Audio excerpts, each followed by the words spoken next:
What if I told you that I could see your mission in your natal chart, your human design, and your gene keys? I know it sounds crazy. Uh, and when I was lucky enough to receive my divine mission here, and I realized it was to help other people get in line with their mission, I thought it was bullshit too. It seemed too easy, right? So I've been trying to figure out a way to tell you guys about this. And so finally, I decided I'm going to show you. We have a new podcast episode type here. Okay. I'm going to be taking you behind the scenes of interviews with women in business that I admire, women in my network. They're all entrepreneurs. And as I go through, some of them are past clients, some of them are new clients. And as I go through their chart, I decided to record it so that I could show you what I mean.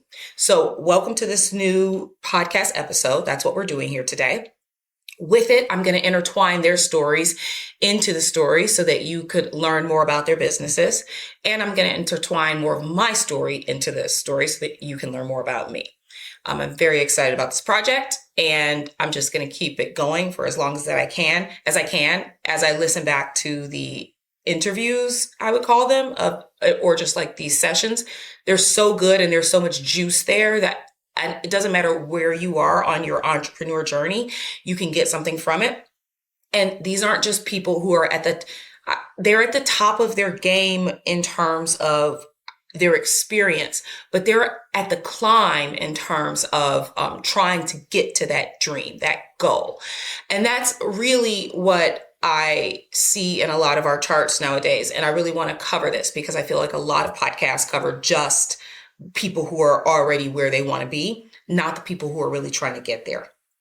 And I think that there's so much in the chart and in their personalities. And there's something about being an entrepreneur and it being a real calling to discover more of who you are and being very authentic and putting out work.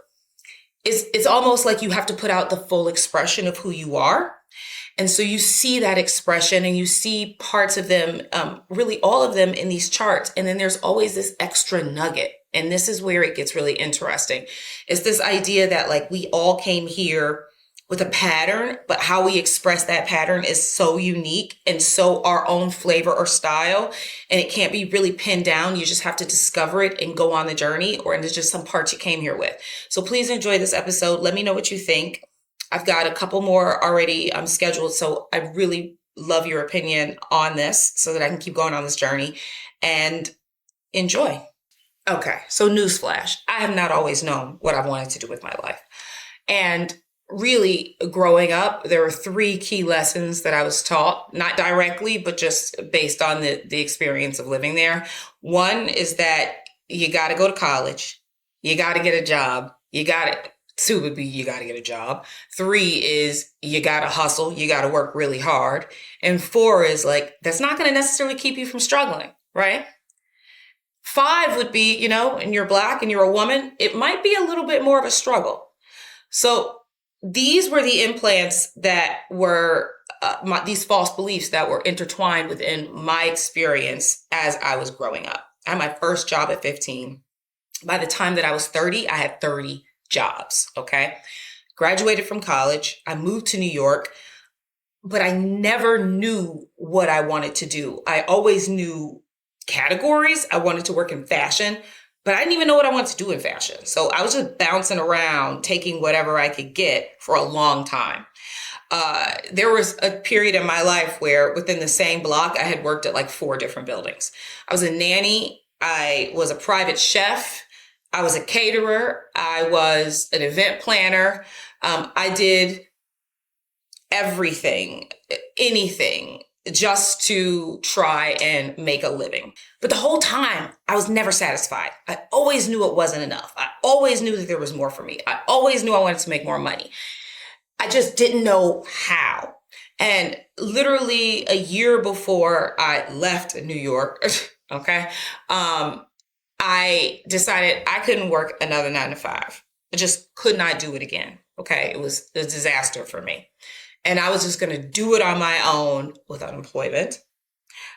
for as long as I could until I could figure something else out. Now, at the time I was writing, and I was working on this company called Sleeping with Manhattan, where I was teaching women how to date, teaching women. I was doing a podcast, I was doing a website, but I wasn't making any real money off of this. I didn't pay any bills, hence why I got kicked out of New York on my tuchus and had to move back home to Detroit. I hadn't been home since I was 18. This was a big deal for me. Now, what I can look back and realize now is that last year in New York was like really profound for my experience. And I was trying to meditate then, but not really doing it. And learning about more about intention setting and manifesting, but trying to figure something out and nothing was moving. I did not realize that being kicked out of New York and moving back to Detroit was the movement. Okay. Now, back in Detroit, I literally land at my mother's house completely broken. And because of my brokenness, I will say, because I felt like I had been defeated by this city, I completely surrendered, it was not really a surrender. It wasn't like, please, universe, help me out. It was like, I can't do anything. I'm dead. All right. I moved back and I got like the flu immediately. It was a mess. All right. But because I had no momentum going in any direction that I was trying to push for, all of a sudden, all of this stuff started happening within I moved back to Detroit. I didn't have no money. I had no car. You cannot be in Detroit without a car. I had no friends. All my friends lived in New York. I was just feeling really low. Okay. So low. But at the time, within maybe 4 months of my arrival, it just moved so fast. I remember the first thing that happened is I was looking for a job. You got to work, right? And I applied to be a shop girl at an apothecary. And the lady wrote me back and was like, you're too experienced to be a shop girl at my apothecary. Can you help build my website? And I was like, bet. Like, it just happened, right? I was selling myself short and something else came up. It was like 3 months because my mom was having to take me back and forth to work. Like it was low, right? So I'm feeling 30. I'm feeling real bad for myself. And then all of a sudden I get a check in the mail from my grandma who had died like a year and a half before. I was not expecting money from her. Boom, I had like $10,000. I could buy a car and I could just like get some footing, some reassurance. It just spontaneously one day this check came in the mail. I met my now husband. And then I had a friend who told me to go meet with another friend. And that was my first consulting client. I wasn't looking for a consulting client. She was complaining about her website and like not having the help that she needed for flyers and social media and such. And I was like, I can do that stuff. And boom, all of a sudden, a career that I didn't realize I'd launched a career in that first 4 months of moving back to Detroit. So, I stopped consulting maybe 2 to 3 years ago, but I had about 30 clients in the US and some international that I helped women, small business entrepreneurs, sustainable companies. I helped them run their business in all types of ways. And I was really good at it, but I wasn't happy still. I still felt unfulfilled. I didn't really know where it was going. I had no vision for the growth. I knew I couldn't just keep up with me. And I didn't even know, like, if I hired something, what would they be doing? These people want to talk to me. All right. So at the time, I ended up getting someone asked me if I wanted to start a skincare company. It was based on a client that I had who was looking to have a skincare company in their store. And I was like, we should make it. And I presented a proposal that was so good that he invested $50,000 in me starting Luluti. Boom, I started a skincare company. So like all of this stuff happens within probably my first 4 to 5 years of living in Detroit. I've been here for about 10 years now. And it all just was a momentum that I kind of just had to ride. I never had to look for a consulting client. It was all word of mouth. And even with Luluti, I wasn't trying to get money for something. It just happened. And all of the experiences prior, from all the stuff that I did in New York, where I thought I was just bouncing around and lost, was me gathering up experiences for what is now my life, right? Which is crazy to think about from this angle. And that is really what like leads me to this work. It's like this idea that we are working towards something sometimes without realizing it. And it's because we don't value ourselves. We think that the things that we know how to do honestly, easily, effortlessly, if you have the false belief that you have to work hard, you have to struggle, then you can't get into your mind that the work that you do has value. And I constantly undervalued myself. I was always broke. Even when I wasn't broke, I was broke, right? You know what I mean when I say that? I know broke. And there are times where now that I, again, look back, I could have celebrated when I had more money than I thought I had. It's just a mindset. And on this journey, I picked up so many nuggets. And in doing so, one of the greatest inspirations is seeing other people doing it. I wouldn't have been able to start a business unless I'd seen other people doing it. I needed that example.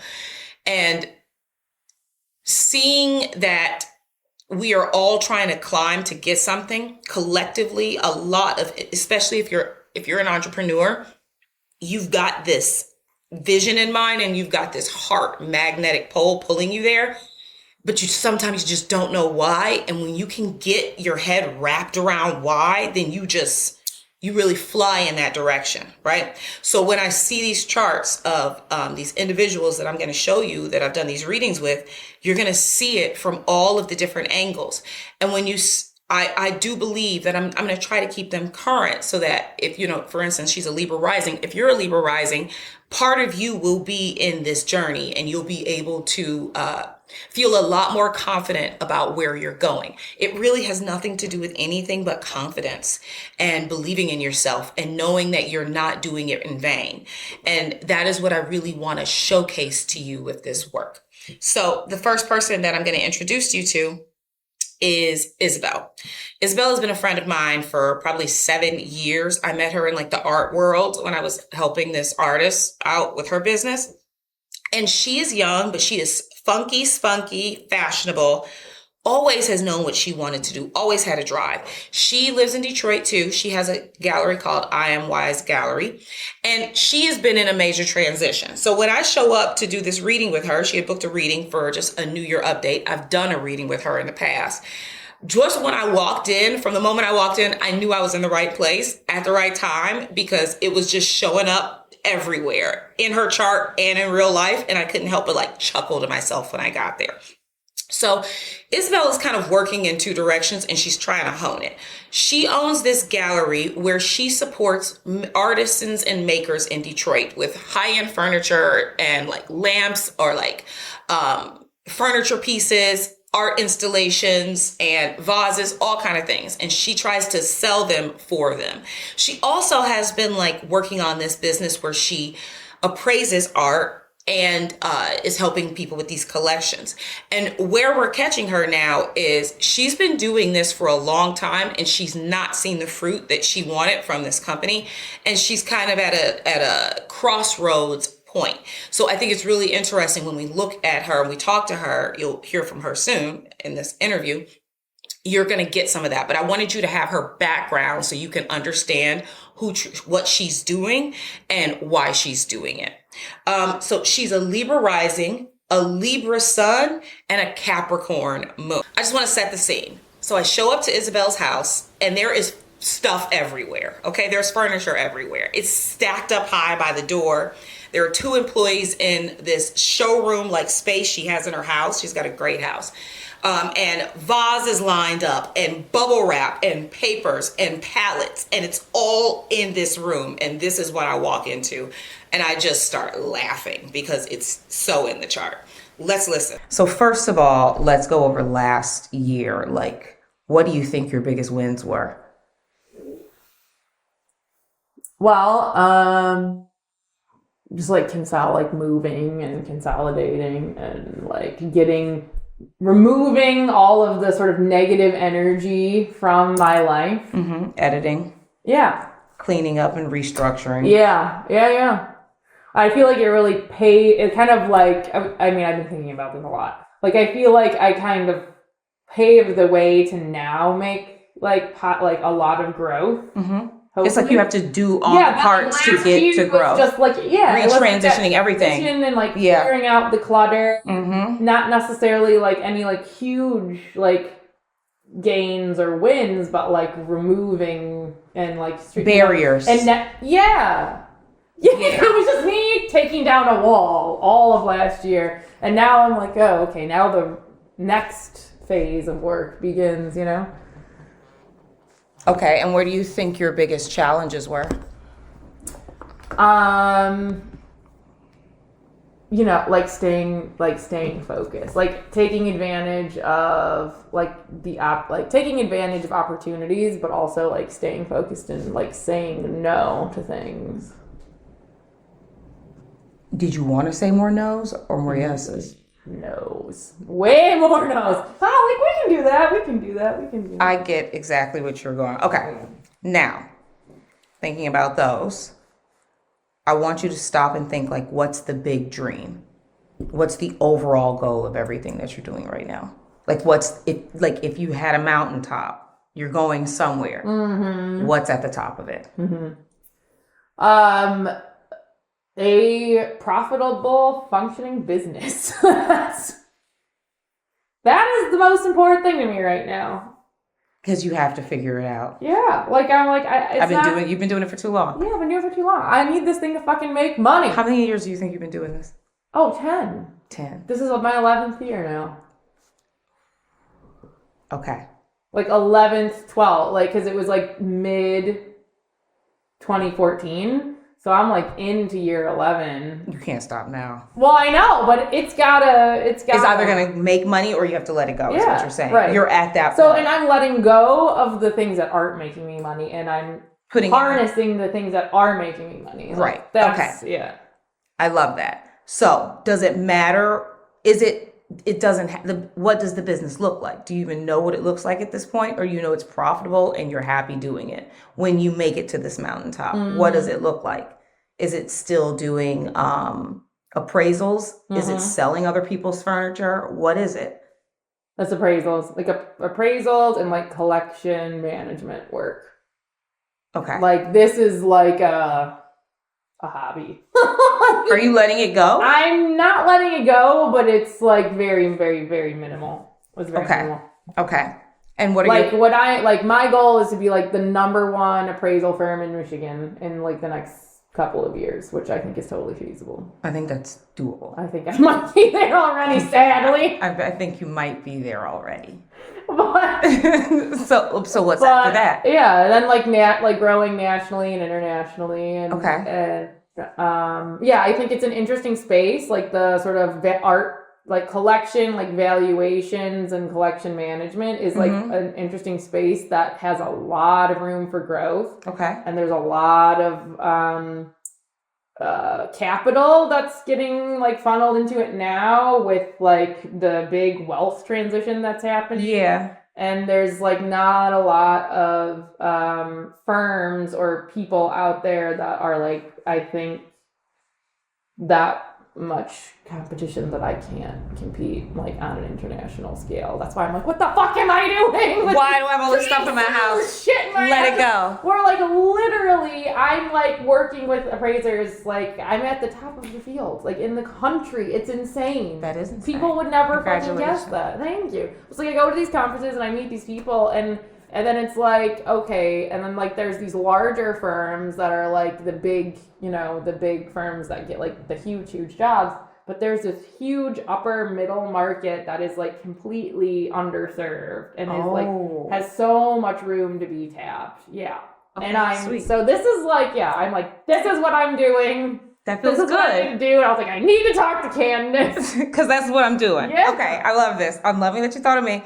Okay. So Okay, so when we talk to Isabelle, we see she's got a couple of things going on. Automatically, I know she's transitioning her business. She is making space for herself. A lot of us did this last year. We spent the time refocusing and restructuring and redoing every portion of our business to make it feel more.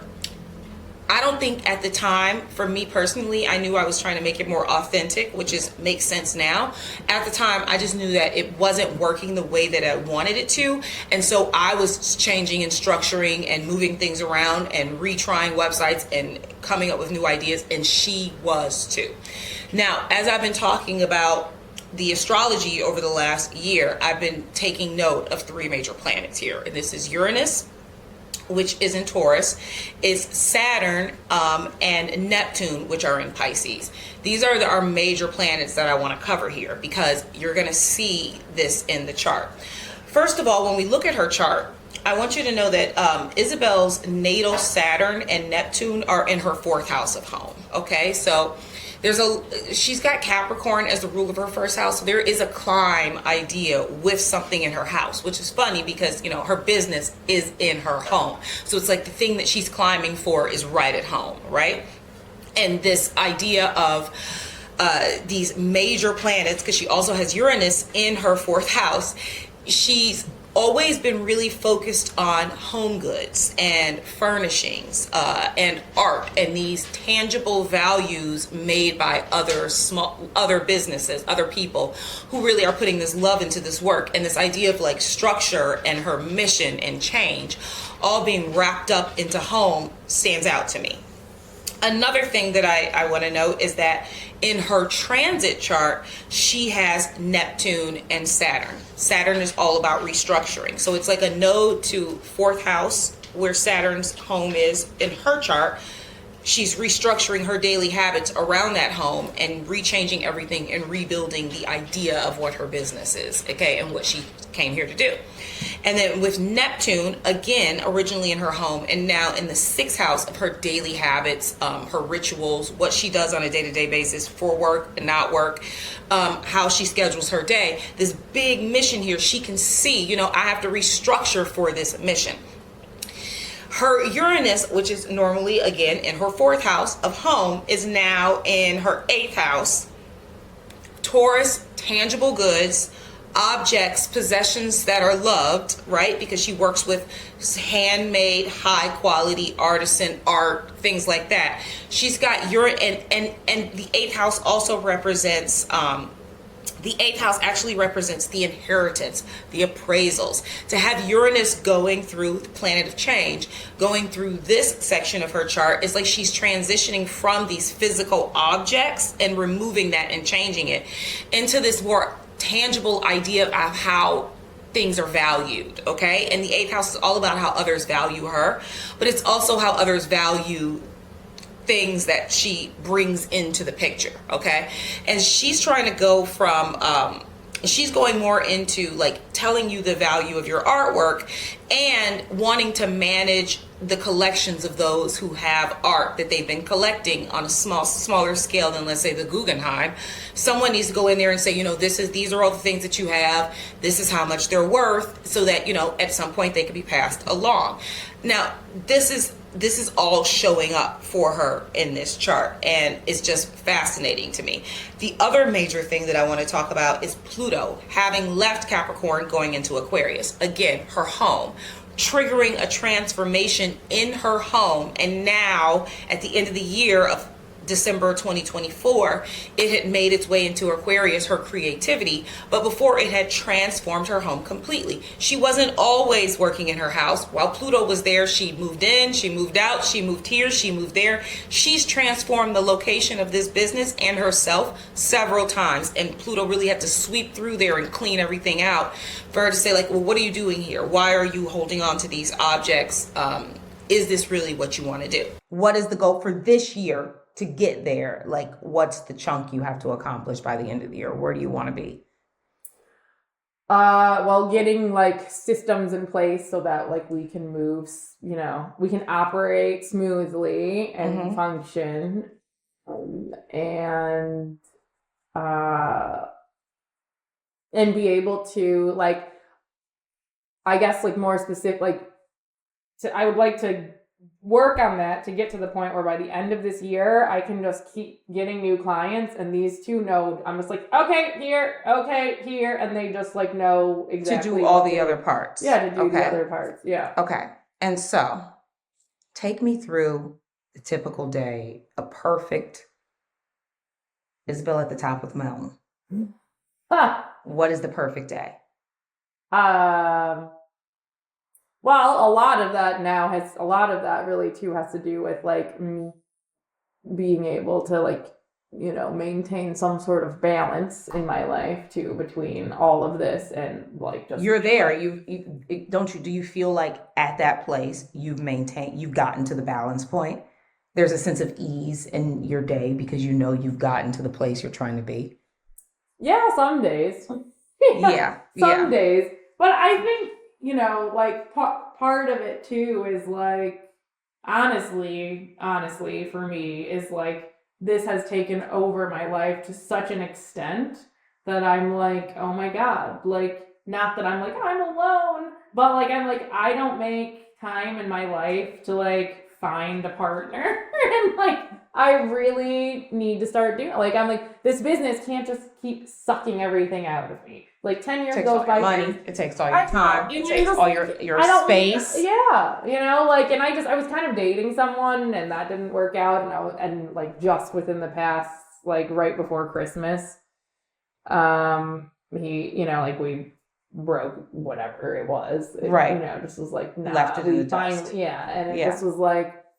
And I'm just like, I need to make more time for this. And like, and it was like kind of this whole conflation of like my work overwhelm and my like personal overwhelm, just kind of being that like, balance. Yeah. And like realizing how imbalanced it was. And then like, how, you know, just like needing to like really refine everything, you know, I'm like, okay, like, this business needs to function so I can have a fucking life. Like, I can't sit here and babysit like shit. Because that's basically what it is sometimes, right? Like, when you're like, you have to keep things going and you have to keep things going and like, you know, especially, you know, when you are working with other people, like you're delegating to other people and you don't have a good system, then you're like basically dragging them along. So I'm like, I need to figure that out so that my business can go here and I can like, you know, try and have a life too. So me at the top of the mountain waking up every day is like, I know I can wake up and I can take time for myself and I, you know, to like refocus my mental space, which I never do. And then I can, you know, like everybody comes to work knowing what they have to do that day. And everybody gets to do it. Yes. And they do it. Including me. We all show up like everybody. It's the truth. I know exactly what you're not saying anything that's actually going on in the world. Oh God. It's kind of funny. It is. So anyway, and so Jesus. That's, I mean, and like, I think for me, I've been really thinking a lot about like boundaries and like boundaries and communication. Like boundaries that I'm setting with other people, everybody, with myself. Yeah. Like, you know, like you can't, like, you know, I've been thinking about that a lot. It's like, okay, if I am trying to like have these boundaries, like I need to respect my own boundaries. I need to stick to what boundaries I'm setting for myself. If I want other people to follow through with them. Yeah. Yeah, that's true. And, it's like, you know. So yeah, there's that. Now, two things stand out for me here. Boundaries, discipline, structures, all those words, Saturn in our daily house, okay? Now, Saturn is the planet of discipline. It's the father figure of the sign. It's all about making sure that you have the proper structures in place. It's very masculine. It's all about the boundaries that you create around yourself for you to grow, for the feminine to enlarge into. So if you think about everything in nature has a pattern, okay? And when a rose is growing, for instance, it has the structure in mind. It came with the seed of what it came to do. And then this feminine expression goes out to the boundaries of that blueprint. And within it, that is how you expand and express within that form. All right. And that is what we're doing with our astrology chart. We're seeing the max potential energy of this pattern, and we're trying to fully express ourselves in that form. That is what she's being called to do. Now, she is a Libra rising, and they tend to be people pleasers. So I'm not surprised that because her south node's here and her north node is going towards her daily habits, away from her partnership section. We'll talk about that next. But she's going to be called to really get to the mission and get to the structuring in her sixth house, okay, of daily habits. And it's this call to do so. She's got to function more, focusing on the structures and the disciplines and the boundaries, and less the people-pleasing friendships that happens within Libra. And she's really trying to balance these two opposing forces. This Libra communication, air sign, how she communicates with others and what she does with others, and this Aries I am, where it has to be about her and what her needs are in partnership, right?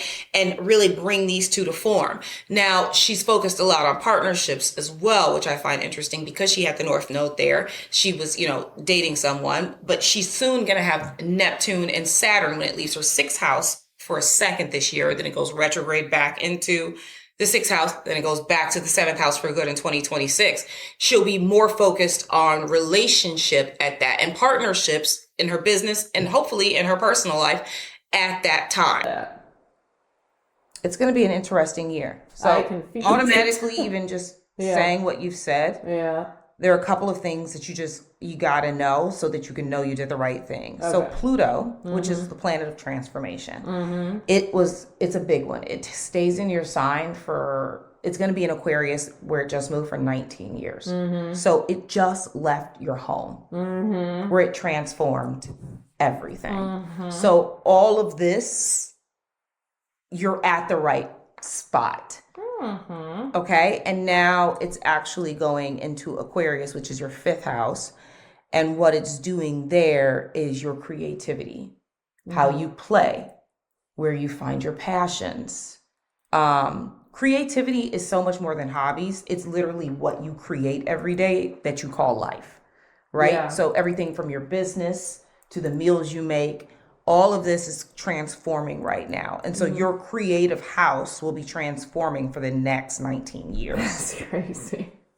That's exciting. You're right on time. Yeah, great. Yeah. Right? You showed up on time. The freak outs, or because something was calling you to do this. Because it was time to do this next part. So you're going to have a transformative experience.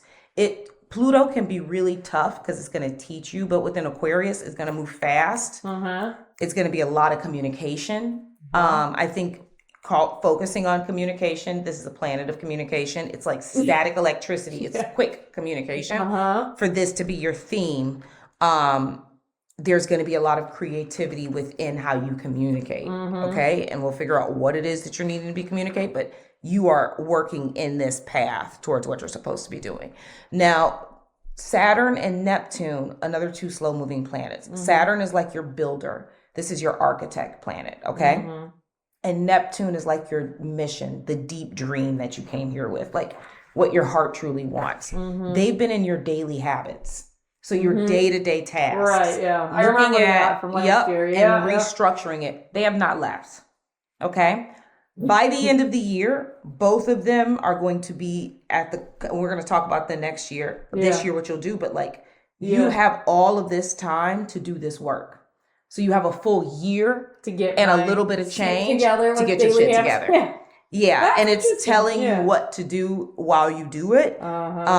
For the next, and we'll talk about this again when we talk about your transits, but Venus is coming through here. So it's going to harmonize this area with that structure going towards what you truly want to be doing. Okay. So to have had Saturn and Neptune there in your daily habits is like bringing in discipline, bringing in systems, bringing in structure, bringing in some sort of law that you keep with so that you can get to where you're trying to get to, because you can't do it without some form of boundary. It is the planet of boundaries. That's so interesting. Right? And so know that it's working in your favor. It's going to go retrograde this year. So you're going to get more time here. Think of that energy really building up. So you'll test those systems. If they don't work, it's not that the whole thing don't work. It means you need to tweak the system. But all systems will continuously need to be tweaked. If they don't, you end up with something like the United States, right? Like when nobody's happy. You want to keep tweaking your systems. And your north node is facing here. So it's literally telling you to go this way, do this way. Well, that makes sense. That's what I have. That's what you're fucking doing. Exactly. But that's why you feel the call. Right? And then when you talk about your business, Uranus, we talked about this too, in your 8th house, which is like how other people value you, business of inheritance, all of other people's valuables. There's a lot of change there. That's what that change is. It's still there too. It has not moved. It won't move till the end of the year. So you're going to still bring in changes. So whatever ideas come to you in this time, you want them. Yeah, that's interesting. So they're all really moving. Okay, so this seems like the best time to pause to talk about Isabelle's natal chart so you can kind of see more of her mission and what really drives her. So her rising sign is Libra, and she has Mercury, the sun, and she has Mars here. So sun, focal point. It's all about who she came here to be and being authentic as possible. She's got Mercury, which is like the walkie-talkie to God. That's where her communication comes through about her. So as she becomes or steps into who she truly is, she gets more communication from source. Mars is here, so there's like an inertia or a drive to be who she came here to be. Mars's original ruler is Aries, so that's in her 7th house of partnership. So there is something about connecting with others. I think in her business world, it's all about partnerships with other people, and she's looking for this partner. It seems like something that is important to her to help her be more of who she is. Mars is the original ruler, is Leo in her 11th house, okay? Now, her 11th house is all about her network, her acquaintances, her friends. There's a lot of drive in this area. She's got to build this area up to help her determine who she is. Isabel's 2nd house is ruled by Scorpio, and Scorpio and Pluto go hand in hand because Pluto is at home in Scorpio. Now, I don't know if you remember this, but we talked about Pluto and Scorpions and Pluto and that generation of people being sent here to transform society and question their beliefs around all types of things, to really challenge societal expectations. And a place where you really see this is with Pluto being at home in Scorpio. It's all about transforming what is stale and old and bringing in what is new and innovative. And this really shows up in Isabelle's life. This is where her values are. It's about transforming something, which is funny because I think of it a lot about transforming a space with art, with the idea of, tangible values and what something created consciously can do for a space. And just society's expectations around what values are, challenging the notion of that in this time. Now, with Sagittarius being with Venus, I think of this a lot with like her love and where she has harmony. Harmony is very important to her because Libra is ruled by Venus. There's a connection with her mind, what she learned as a kid, her belief system, and who she is, and bringing harmony to these two areas is what she's going to be adjusting and balancing in her life. And with her 4th house being run by Capricorn, with Uranus, Saturn, and Neptune here, dream planet, structure planet, change planet, there's a lot of change and structure defining, and there's some deep mission about home here with her. Those are the key markers that I get in this area. Her Midas touch, her 10th house of her career, has the moon. It's all about, that's where her emotions are. It's all about her career, okay? And then Jupiter It's all about expanding and making space and enlarging. But it's ruled by Cancer, which I find really interesting because Cancer is like the home sign. It's like how you consider yourself at home, how you nurture yourself, how you feel safe. To me, when I look at her chart and I see that her values are about transforming this tangible asset with Cancer, the home as her 10th house Midas touch, and expanding it. And I think of goods being an expansion of the value of your home. This is how I can see her mission kind of jumping out at me in her chart. You wasn't time for partnerships yet. Because you got to figure all of this out. Yeah, no kidding. You know, that didn't work out. No, that's going to come next. Mm-hmm. But right now, it's about figuring out what you want to do with your life to get it to exactly where you want it. Like, how much freedom do you want in a day? Mm-hmm. Do you want to be able to take vacations? Right. Do you want to be able to work from another place? If you can't do that with stuff, right? Like, there are these things, I feel it with Ludi, like tying me to something. Yeah. I'm like, I want to be free. I know. Release me from my chains. Of selling stuff fucking sucks. It does. You gotta convince people to buy things all the time. Had all of this stuff was in my house, and I left it. I was like, oh, I'm gonna organize it over the holiday because I gave them 2 weeks off, so I didn't have to pay them, and I needed like space. I just needed to be fucking by myself. And then I was like, you know what? I'm gonna leave it. And when they came back yesterday, it was the first day after the holiday, and I was like, so as you can see, everything is still out. Yes. And I brought even more stuff out because I had shit upstairs, and then I was like, I want this out. And then I was like, see that, guys? That's my stress. Every single piece of it is in a box. So it's going. We're gonna get rid of it. We're gonna get rid of it. I like that. So you're cleaning up house. Yeah, it's funny. It is funny. But it is. It's like all of those objects I feel like are chaining me down. They are chaining you down because there's somebody else's expectations on every single one of those objects without considering all of the things that come with it. Yes. Absolutely. Yes. It's a whole weight. Okay. And I don't know if... So I can think of no better time than to introduce you more to Gene Keys. And I'm going to show you Gene Keys profile, and we're going to go over what this is. So astrology, human design, and Gene Keys all fit within that circle. Within that circle, as I explain in many of my astrology reports, you've got degrees within houses. Gene Keys is like the energetic frequency of 6 of the degree chunks. And this is partnered well and comes from human design. So human design kind of gives you this idea of how your aura or your body or your avatar came to express itself with your subconscious energetic blueprint that came here, before you got here. So there's these two things that are working together to get you on your mission. Your original soul blueprint, like the personality that you came in with, and then this avatar partner that you came in with, they go on this mission together. And human design is like how you operate on Earth. Gene Keys came from human design. And what that is if you learn why you came here on Earth, it breaks down this energetic pattern, let's say, from the lowest frequency that you could be emitting from it to the highest potential that you could extract from this energy, all right?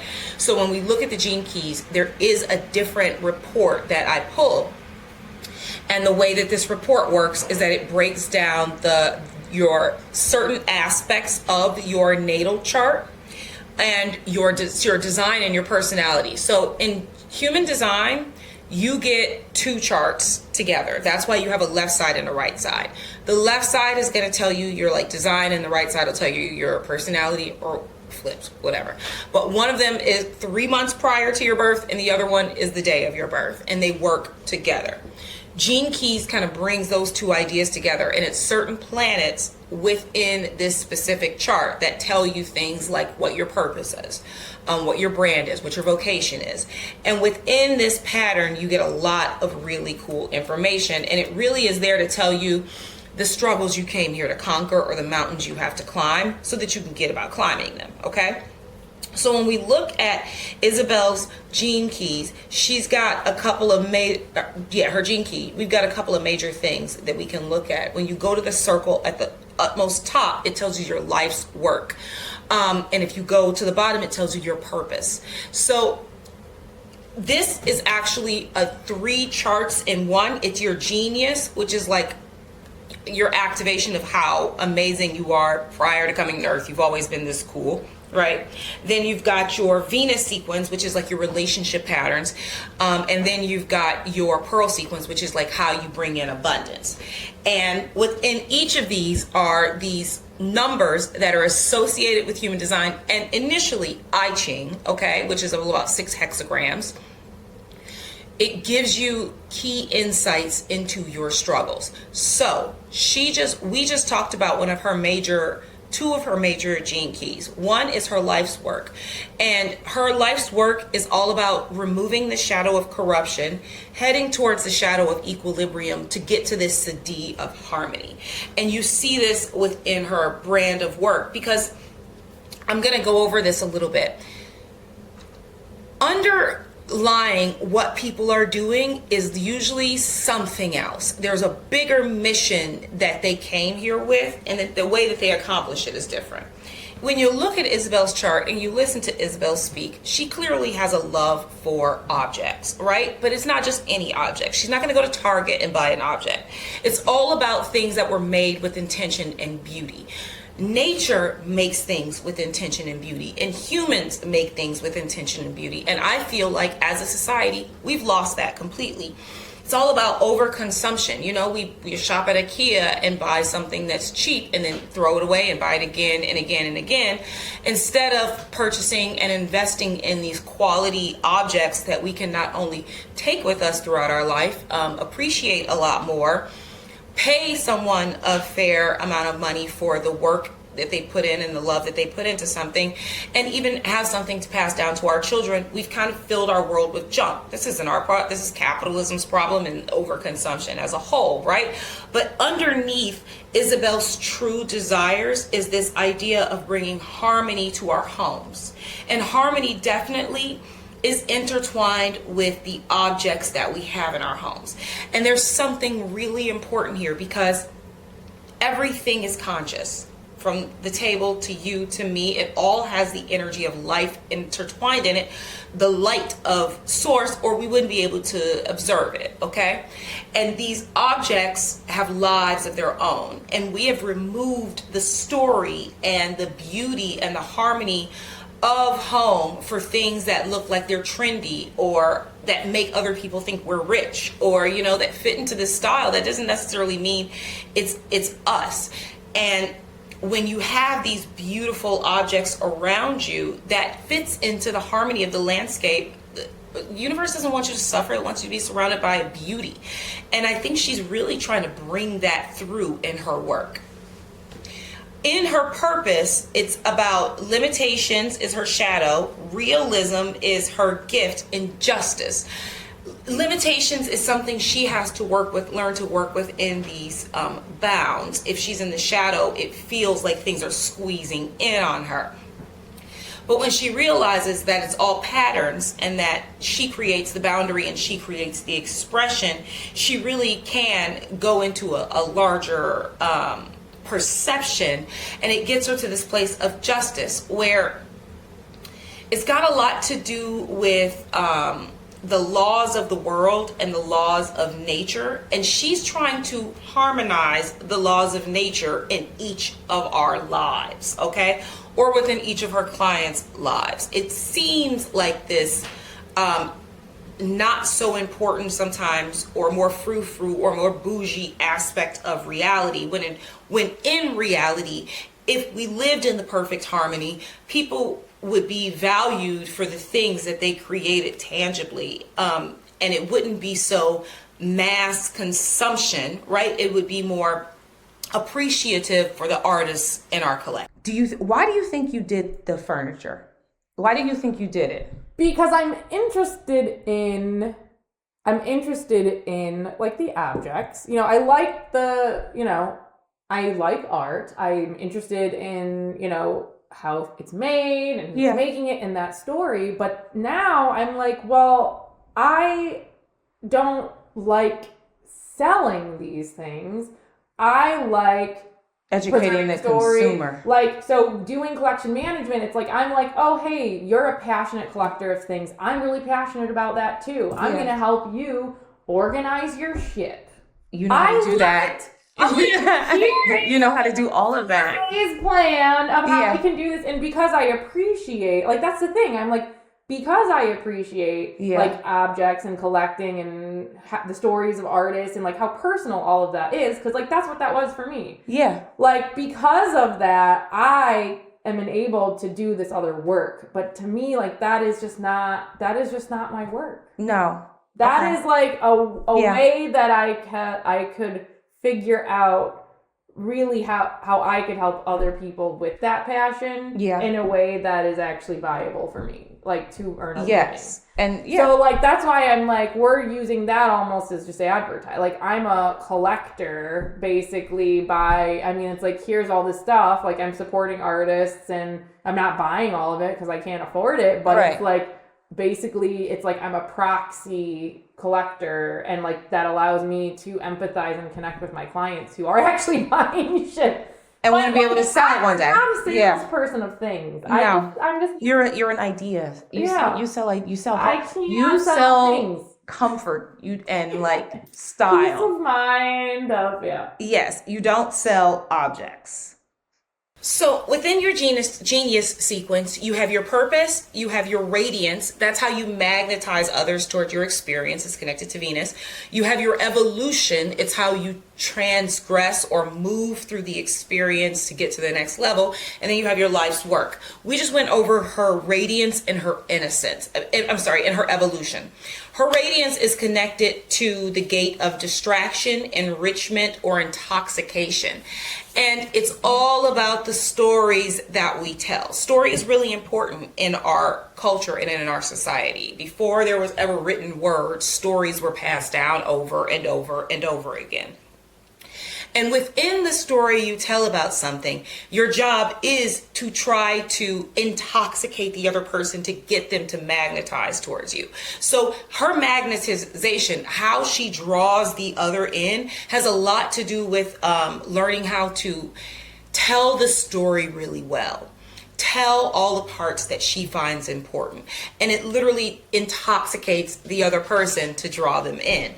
Now, in her evolution, it's all about when it's in the shadow, it shows up as chaos. She can't figure out what to do, when to do it. There are pieces here, there are parts there. But when she is in the gift portion, when she can look at this bigger, she sees that it is innovation, and she is an innovator.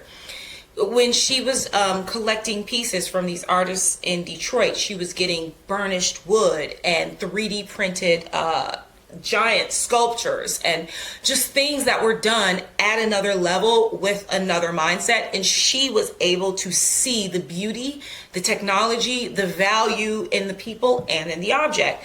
And that is what she's trying to share with someone. And it all comes from this state of, it goes into the city of innocence, where new things are super exciting to bring into the collective to share, right? So as she recognizes that she's going to be at the forefront of always seeing what's new and what's different and partnering in that direction, she can stop worrying so much about if she's doing something right, or if somebody else is doing it, because she's always going to be the leader of the pack in what she does. I can't do it. I don't blame you. I mean, shit, I've been trying for 10 years and I'm like, I am not, like, why am I doing this to myself? And there's like no... Because you want to win and you want to win. So now I found another way to win and I'm like, And you had to remember why you wanted to win. Yeah. It wasn't about the winning. It was about the money. It was about the money. Yeah. It was about the fucking money. Let's go back over your gene keys before we move on, just to make sure. Because remember, your life's work is harmony. Mm-hmm. And harmony is all about equilibrium, feeling like you are getting what you give and receiving and giving in the same hand, right? Mm-hmm. And not corruption brings me back to this idea of being taken advantage of for our time. That is so funny, because this is exactly what I've been thinking about. Like getting, like expecting to get what I'm giving. Like I give and I give and I give, and then I'm like, and I'm like, no. It's got to be an equal playing field. Yes. No more. I will just not seek that out, and then I'll realize it, and then I'm like, well, fuck, that's what I need. Right, and it's really more about the idea of valuing your time, one, and two, I want you to think of it, you don't have to compromise. It's not a compromise. Everyone gets to win. So if it's not a scenario where everybody wins, it's not for you. Because you need to have a situation where the value that you bring to something has an exchange of energy at the same level. And that comes from inside, feeling like your work is valuable and you know what you're doing. And this is really can be a mar on your integrity, because you're like, I know how to do all of this stuff. Why isn't this stuff selling? When in reality, it wasn't really what you were supposed to be doing. Do you know what I mean? And like, as the universe kept trying to fucking tell me. But you needed to learn the value of objects in this way. You needed to learn how to collect so you could tell people what to do. So you had to do it. But realizing that there's this equal balance of they have a service, you have a gift to give them that service, and like this exchange is due in that way. And that is really your life's work. You bring harmony to a situation. So if you think about it from someone collecting, like you're bringing harmony to that. That's interesting. So just to interject here so you understand, because I know we just talked about Chiron. I was initially talking about Chiron in her natal chart before. This is Chiron in her transit chart, where Chiron is now is not the same place. It's in Aries and will be in Aries for a while. How you do that is through enrichment. So the way you magnetize this experience, and you know this already deep down, is the story, is what you keep talking about. So you just ensure that, just like when you have a piece, you love to talk about it. That is what you're supposed to be doing. You're supposed to be magnetizing it just in a different direction. So for instance, I think that means that when you're working with your clients, it's all about ensuring that they know the story for themselves of the pieces that they have. And it's about intoxication. It's almost like it's not provocative, but it is. It's like seduction, which is all about what makes something sexy. What makes a piece? It's the story behind it. It's the craftsmanship, the work that went into it. All of those parts, you are meant to be the storyteller of objects. That's it. Right? And then to evolve this, it's all about moving from chaos, which is probably what it feels like, to innovation, as in you are always going to be the leader of the pack. You are meant to think ahead of people, right? Which is why it sometimes takes people so long to catch up to you. So you have to be in a place where, like, innovation is newness, and that level of being the head or in the field is always the weird place to be, the leader of the pack. People are like, what is this? I don't know what this is yet. But that is just kind of your... Why do I need that? I don't need that. They don't know, right? You have to... So they have no idea. Even if you think of 10 years from now, I think that the way people are purchasing is going to be different. And I think they're going to go back to that idea of what is actually valuable. And being at the front line of that story of people. Like, these things are things that you can actually hold and as are an asset. And I don't think people think about that when they purchase anything. No. Right? It is dismal out there. It is dismal. So you're gonna always be a little bit lonely being at the front of that pack, trying to get people to think outside the box. And your purpose is all about realism. I remember this one. So this is a big theme for the next 2 years. Limitations. You've been put in a corner. Right? By myself, mostly, You know what you do when you're in a corner? You learn every square inch of the corner. You know how to do so much stuff from having to learn how to do it because of the limit, right? And that is when you have this realism of realizing it makes you an expert. Okay, and the Siddhi here, it's all about justice, and justice has to do with this idea that we all deserve to be free, and there's this level of figuring out, you got to remember what boxes you're putting yourself in that no one else is putting you in. Don't box yourself in. Because all the limits are mostly illusions. Yeah.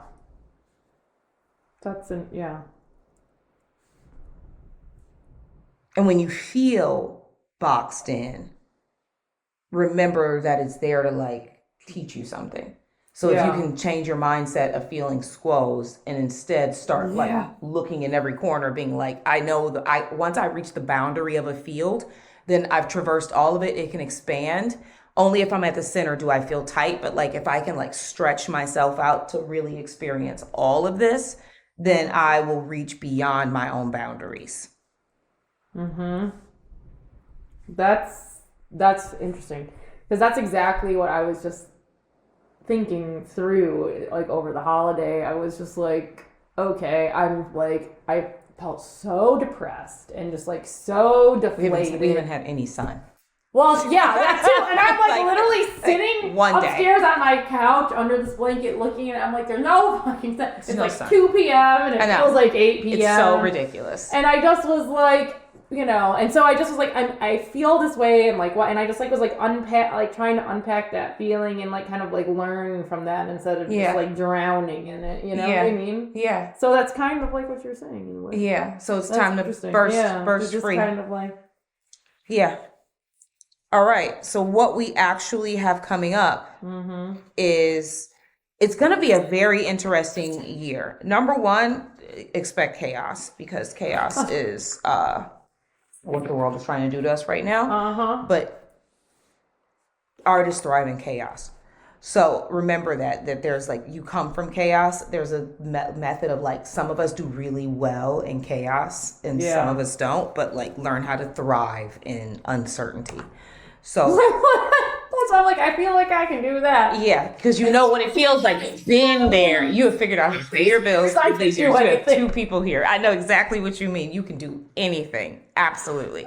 So what we want to watch for is finishing that structure with those daily habits. Okay. So you really need to focus in on those systems that you're trying to create. Make sure that the only difference between, this is what I've been realizing too, the only difference between getting what you want and not is like, we spend so much time trying to do something, but not doing it. Yeah. Like, are you doing it? Yeah. Just do it. Just do it, yeah. And it doesn't matter what it is. Do you know? It's just like, develop the system. Doesn't have to be the most perfect system. Doesn't have to be the most perfect system. Just doing it, and it will change as you go. Will change as you go. Exactly. One step at a time. So you're going to get a peek of what that looks like with Saturn in Aries just a little bit, and then it's going to fall back into Pisces. So I want you to think of Pisces as like the womb, birthing a baby. So while you're structuring all this stuff over here and building these things for your dream, think of it like the baby is building bones and tissues in the womb. Like you have made something, you might not see it yet, that the way you want to see it on Earth. It's going to be birthed. You feel the pains of that. So like know that what's going to happen is, think of it as like Saturn, like a bud is going to shoot from the ground. You're going to see that the plant is healthy. It's going to go back down. And because what you need is something about this is going to come to light around, when is Saturn retrograde? July 13th. All the way to November 27th, we're going to get like a peek of what this new experience or this new reality that we're looking for is. And then it's going to go back into Pisces, so that whatever systems you need to further clean up, because now you have an example of what it looks like in the real world, you know there's going to be some editing. Go back, edit it, clean it up. Like, what is that, 3 months? Yes, of like, okay, so I can see how this works in the real world. And then it's going to go back, and you're going to say, now that I've seen how this works, I know I have more work to do in these specific areas. Yes. Yeah. So then or maybe it'll be cleaning out the rest of the stuff. Yeah. Maybe it'll be another wave of that, but something will spark that information for you. So look out for that. Because then we have the next major thing. Venus is going to go retrograde in March through April in your 7th house of partnership. Now, you've had eclipses here on your first house to your seventh house, who you are versus the people you date, who the people you date are versus you, how those two things work together. You've been doing this for ever. Yeah.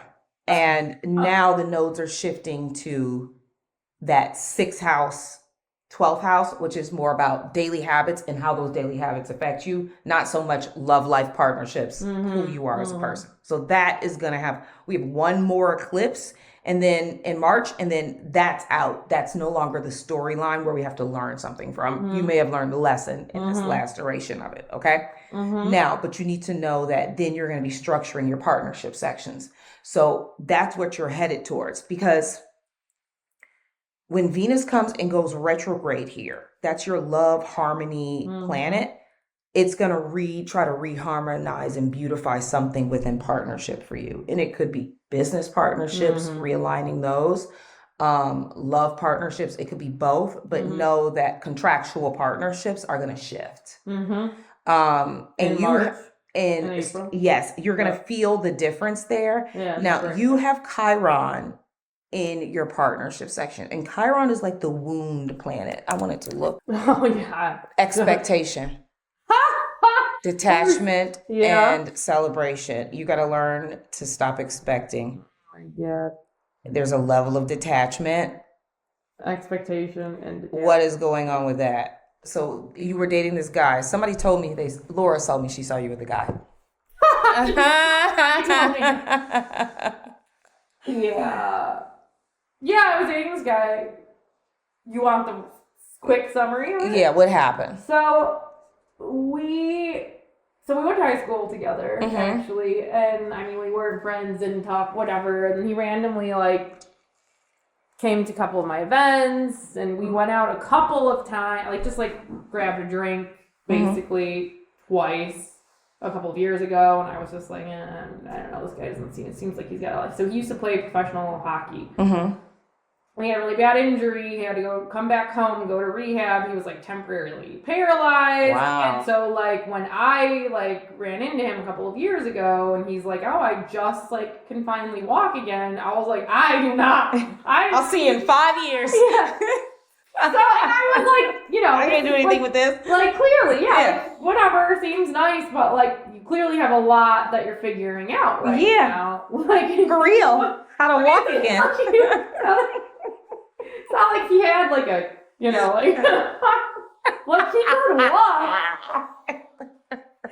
But I just was like, I immediately sensed like he, like, you know, like he dedicated his whole life to a thing that he can't do anymore. Oh yeah, he was going through some real shit. Yeah. Well, then I ran into him last spring, and then we started kind of dating and like seeing each other in June. And it seemed like, you know, he's like, oh, I started this like business and I'm doing this. And I'm like, oh, okay, he's doing things and whatever. But like there were still like some, and I like, you know, keep a journal. And I like went back after like all this happened a few weeks ago. And I was like, I wrote on July 29th, like, he's like, you know, we really have fun, but like, I don't know that this is like he can make me a priority, or I don't think that, you know, this doesn't seem like it's going anywhere serious, you know, and I'm like writing this shit like off and on for like months, and I'm like, bitch, you saw the red flag. Why did you still do this? Well, then like I had said something in August where I was like, look, I'm not looking for a casual relationship, like I'm at this point in my life, like I'm looking for a serious relationship. And he's like, okay, like I understand, and I'm still trying to figure some things out. And I was just like, that's fine. Yeah. Like, that's fine. Yeah.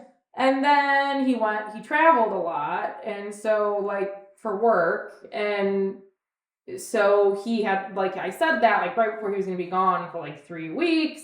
And then he came back and I didn't bring it up again. And then, like, he, just, like, you know, just was, like, was at my birthday party and like hosting with me and just like all of these other signs that I was like, oh, I guess, you know, this is like going through. Then I started feeling like this is not going anywhere. Really, like it's just like he's nice when he's here, and like he's definitely like the kindest person of the fucking list of sleazebags that I've dated. You know, like he was actually just like a genuine, like sociable, affectionate kind of a person. Yeah. But I was like, he's not making me a priority. So he was going on this next trip with his family for Thanksgiving, and I said before he left, I was like, "What are we doing? Like, what is you know, like?" He's not calling. He's not texting. He texts. We would text like every day, and he would like send me like in September, like he was gone, like traveling for work.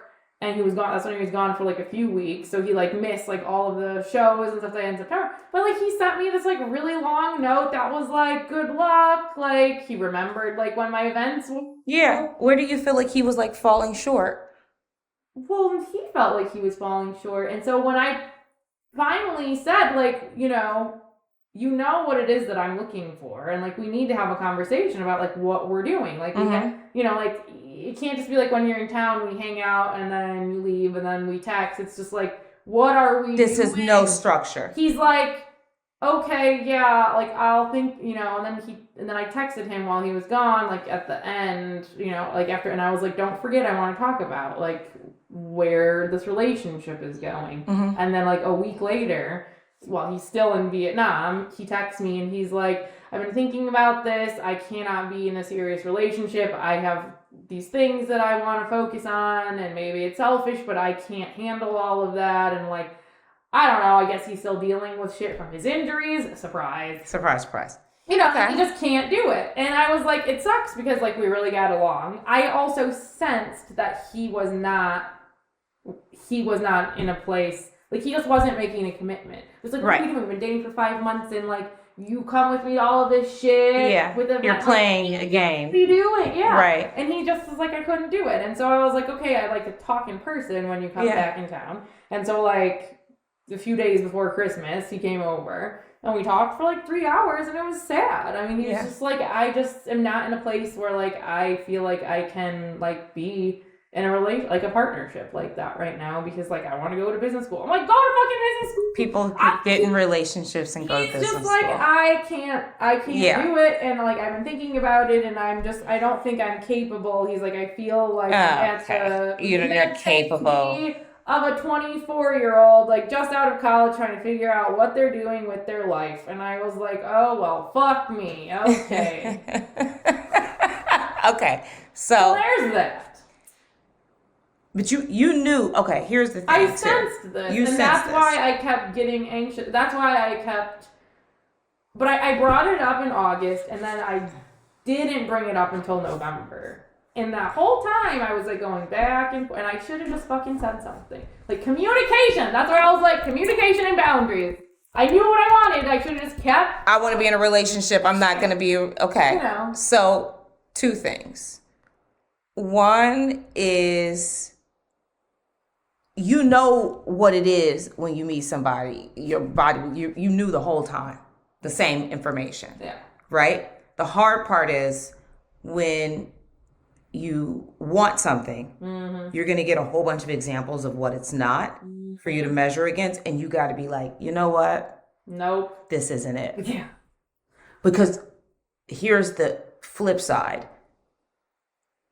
You'll just know when it is. Yeah.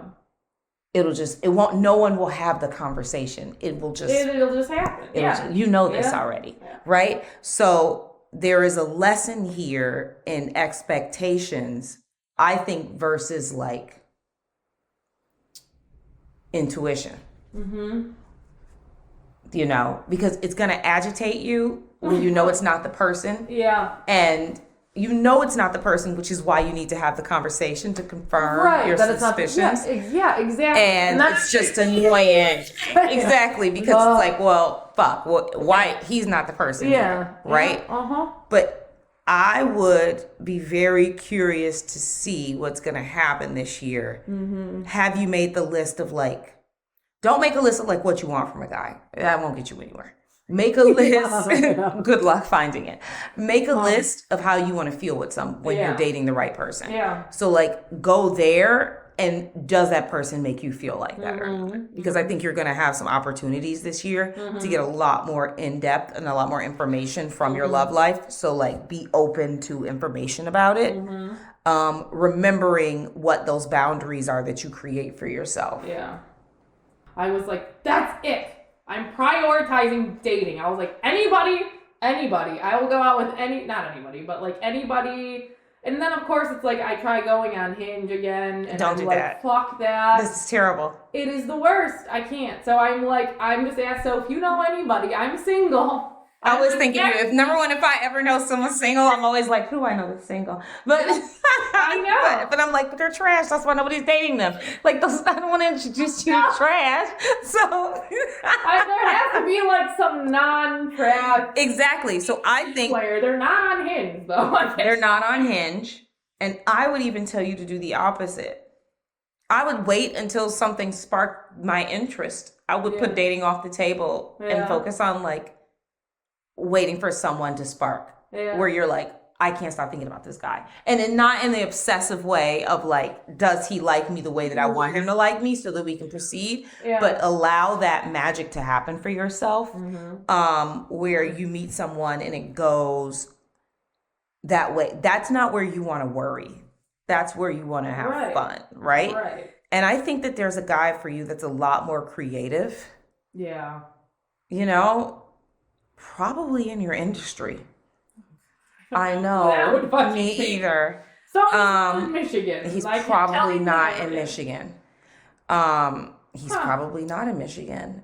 Or, you know, I don't know. You're not going to be here forever, potentially. You don't know if you want to stay here. Well, I mean, this is kind of like the other thing, too, because you brought this up. You referenced the, international. Where I want to be. Yeah. And it's like, I want to have, for the near future anyway, like I do want to keep having a home base here, but I want to make it so I have my employees who keep my business operating on a daily, and I can go to whatever conferences and whatever things, and like really just start expanding my business elsewhere, and just like meeting more people basically that are in this field everywhere else. Yeah. How did that conference go that you went to? Yeah, the one in Montreal. Yeah. It was good. It was very good. You're going to have... yeah, it was good. And we're working now with, like, we were talking about this right before you walked in, this guy who has a company. They were building out some sort of, like a management software for like insurance, like art insurance companies. And then they wanted to, like, they're now sort of like building a new product that's like more for collection managers. Okay. Managers.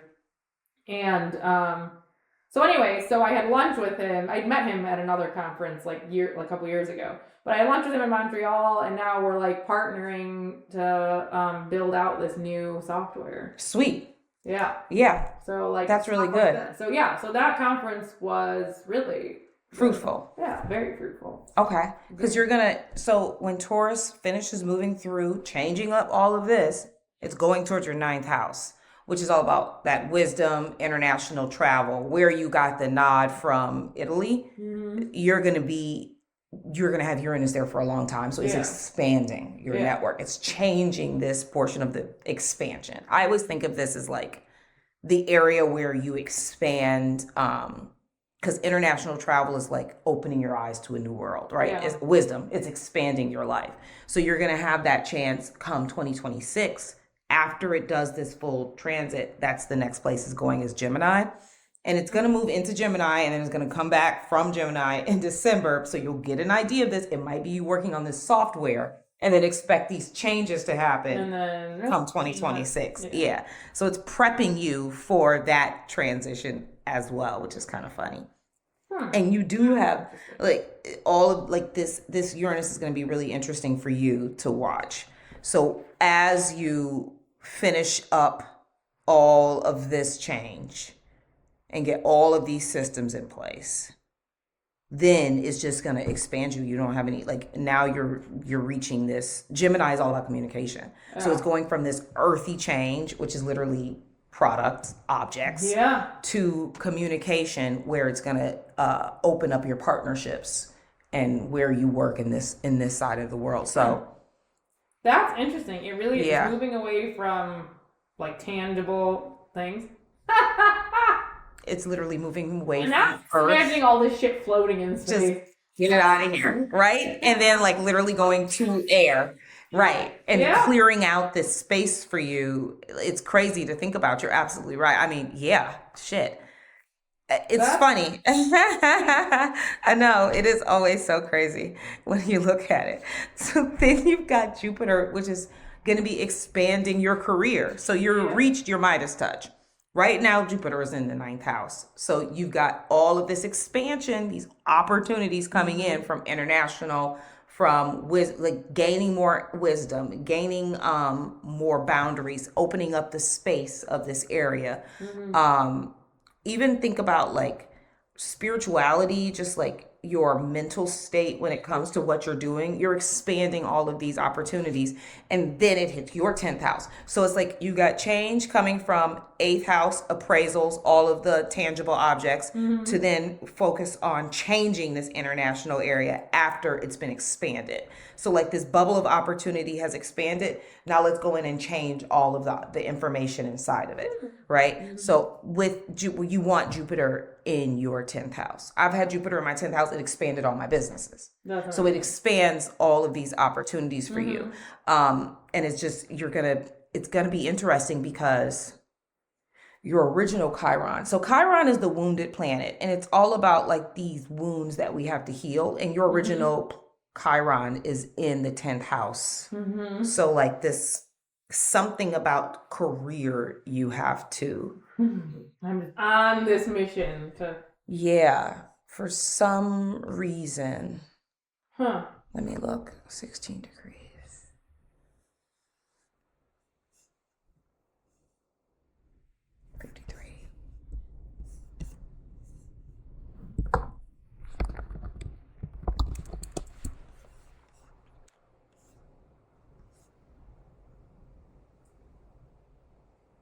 Immaturity, expansion, super abundance. Holy shit. Okay.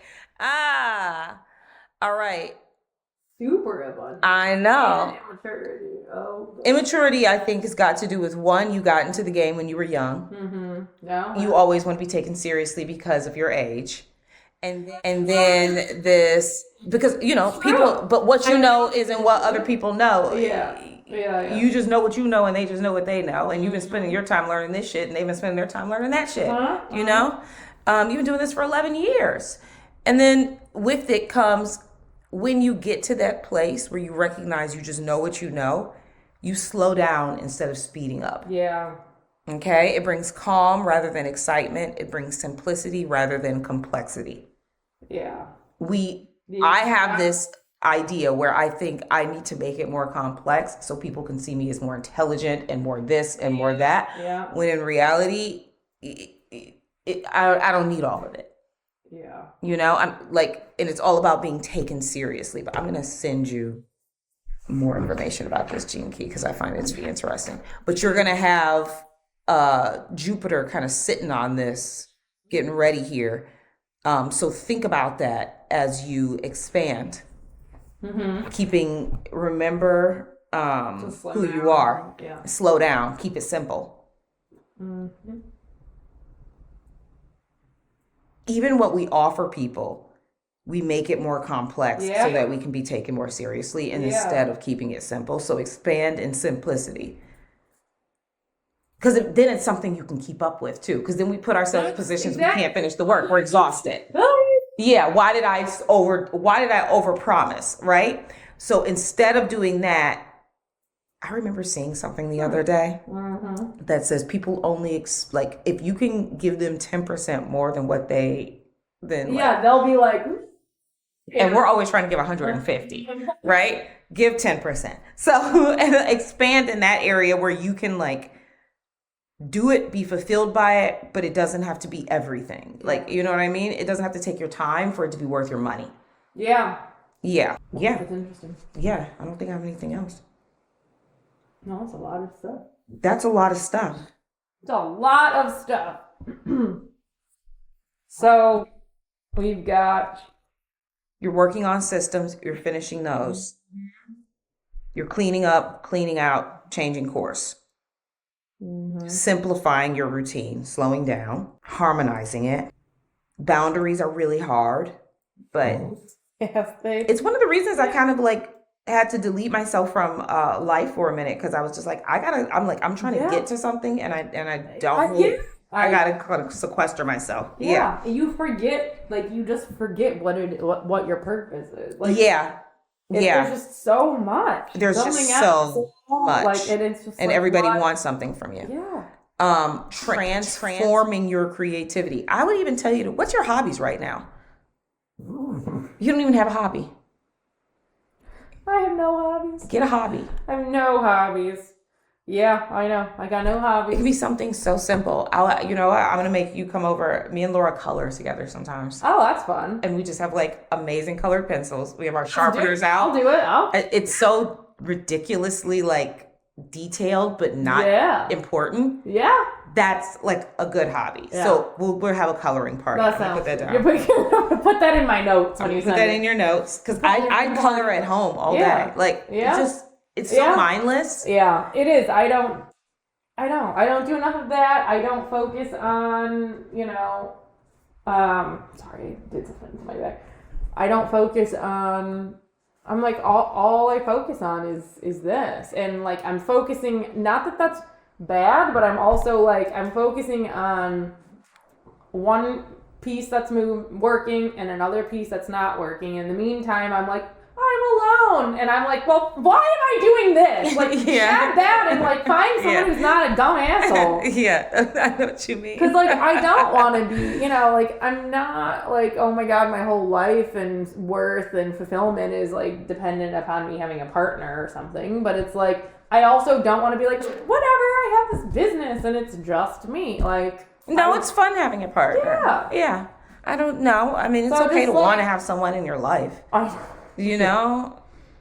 The world might tell you different, but it's okay to actually want that. Yeah. And make it a priority in your life. And I'm not making, and that's why I'm like, oh, well, then I'm in the situation where I'm seeing someone for 5 months, kind of knowing that they probably really aren't going to want to make a commitment. Yeah. But I'm just like busy, not really thinking about it and focusing on like whatever few nice thing, And then I'm like, okay, well, I'm not prioritizing this. I'm kind of taking what comes to me. And just letting it ride in a very casual way instead of being like, these are the things that I know that I want. Yeah. And when I think you're absolutely right. So I wanted to write down, I'm going to send you, we haven't gone over your Venus sequence in your gene keys. Yeah. It's your love sequence. And it takes you through. It's literally the trials and tribulations. It's literally like this part. So it's like your emotional intelligence, your social intelligence, and it's learning like commitment, forgiveness, patience. Yeah. So I'm going to send you these next to go over with some information on them so that you can start working on that. But for this year, even though, and that's not something you're going to be working on that because it's going to hit your partnership section. Yeah, in March. Remember that. Yeah. And then July is the next one. Saturn, and then you've got, and then I'll send you the rest of these dates. Yeah, perfect. But focus on that because somebody might try to come back around. Venus retrogrades can be like that. Oh. And it'll be an example of what you don't want. It's going to kind of try to really test you and say what you really, really want. Yeah. Exactly. Yeah. But you'll be amazed what happens when Venus goes through there. Yeah. And again, I mean, look, girl, this city is so depleted. It's so small. So small. I fucking know. My mom's like, everybody.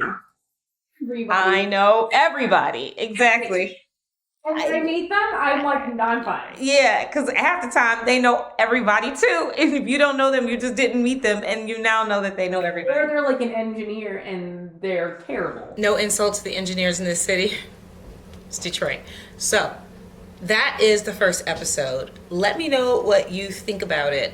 Next week, I'm going to be introducing you to Molly, a really good friend of mine who owns Rose's Fine Foods in Detroit. It was a really popular restaurant here. It was Bon Appetit's Restaurant of the Year. She's been featured in the New York Times, and she's going through a major transition as well. So I'm going to be bringing her up next. If you want to find Isabelle, here is the information at where you can find her.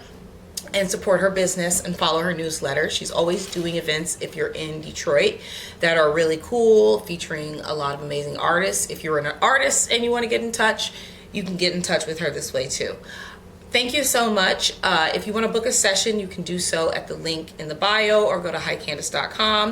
You can take my course and learn how to do this for yourself. I hope you really enjoyed it and that you got something from it. Entrepreneurship is a journey, and it's not quick, but it is worth it. So until next time, guys, thanks.